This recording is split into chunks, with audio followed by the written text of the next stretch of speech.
Hello students, कैसे हैं आप सभी। आई होप आप सभी स्वस्थ होंगे, लॉकडाउन के नियमों का पालन कर रहे होंगे और प्रॉपरली अपने वर्क को कंप्लीट कर रहे होंगे। आज हम संविधान के अंतर्गत मौलिक अधिकार पढ़ेंगे। मौलिक अधिकार किसे कहते हैं, इसे किन नामों से जाना जाता है, इनकी संख्या कितनी है, हम ये सब भी स्टेप बाय स्टेप जानेंगे।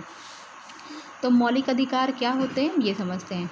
मौलिक अधिकार उन अधिकारों को कहा जाता है जो व्यक्ति के जीवन के लिए मौलिक होने के कारण संविधान द्वारा नागरिकों को प्रदान किए जाते हैं और जिनमें राज्य द्वारा हस्तक्षेप नहीं किया जा सकता। ये ऐसे अधिकार हैं जो व्यक्ति के व्यक्तित्व के पूर्ण विकास के लिए आवश्यक हैं और इनके बिना मनुष्य अपना पूर्ण विकास नहीं कर सकता है। इन्हें लोकतंत्र का आधार स्तंभ या भारत का मैग्ना कार्टा के नाम से भी जाना जाता है। पहले इनकी संख्या 7 थी, किंतु वर्तमान में इनकी संख्या 6 है। मौलिक अधिकारों का संरक्षण भारत के उच्चतम न्यायालय द्वारा किया जाता है। भारतीय संविधान में मौलिक अधिकार अमेरिका के संविधान से लिए गए हैं। जैसा कि सभी को मालूम था कि पहले इनकी संख्या 7 थी, किंतु वर्तमान में इनकी संख्या 6 है। अनुच्छेद 31 संपत्ति का अधिकार को 44वें संविधान संशोधन द्वारा मौलिक अधिकार की श्रेणी से हटाकर कानूनी अधिकार बनाकर अनुच्छेद 300 के अंतर्गत स्थापित किया गया है। वर्तमान समय में मौलिक अधिकार की संख्या 6 है। पहला अधिकार जो है वो है समानता का अधिकार। इसका वर्णन अनुच्छेद 14 से 18 में किया गया है। इसके अंतर्गत किसी भी नागरिक से जाति, लिंग, धर्म, वंश, स्थान तथा किसी भी अन्य प्रकार से भेदभाव नहीं किया जाएगा। देश के सभी नागरिक समान हैं। किसी भी पद के लिए सभी नागरिकों को समान अवसर प्राप्त होंगे। किसी से भेदभाव नहीं किया जाएगा। सभी नागरिक उस पद के लिए समान रूप से पात्र होंगे। राज्य सामाजिक और शैक्षणिक दृष्टि से पिछड़े SC और ST के लिए विशेष प्रावधान कर सकता है। अनुच्छेद 18 के अनुसार भारत का कोई भी नागरिक किसी भी विदेशी पुरस्कार को राष्ट्रपति की अनुमति के बिना ग्रहण नहीं कर सकता। 1977 में मोरारजी देसाई सरकार ने भारत रत्न पुरस्कार समाप्त कर दिया था, किंतु बाद में 1980 में इंदिरा गांधी सरकार के द्वारा भारत रत्न पुरस्कार पुनः शुरू कर दिया गया था। मोरारजी देसाई का कहना था कि अनुच्छेद 18 का उल्लंघन हो रहा है।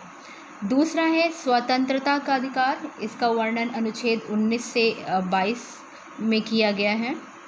इसके अंतर्गत अनुच्छेद 21A में 2002 के तहत 6 से 14 वर्ष के बच्चों को अनिवार्य और निःशुल्क शिक्षा प्राप्त करने का अधिकार दिया गया।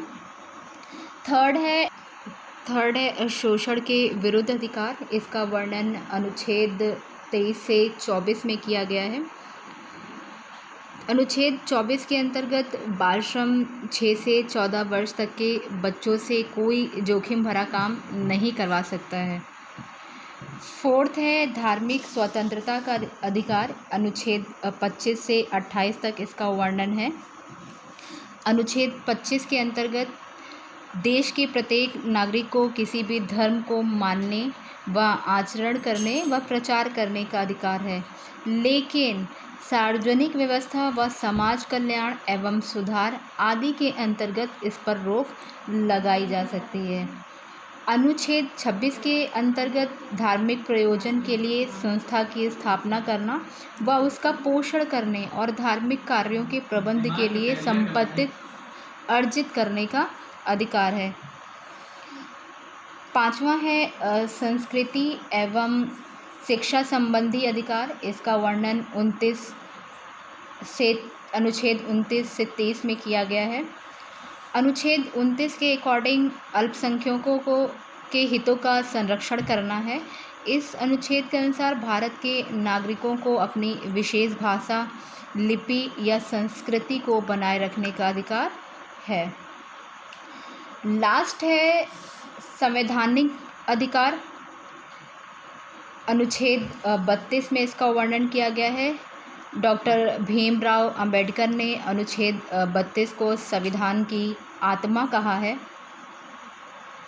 अनुच्छेद 32 के तहत सर्वोच्च न्यायालय को और अनुच्छेद 226 के तहत उच्च न्यायालय को मौलिक अधिकारों के संरक्षण हेतु 5 रिटें जारी करने का अधिकार है।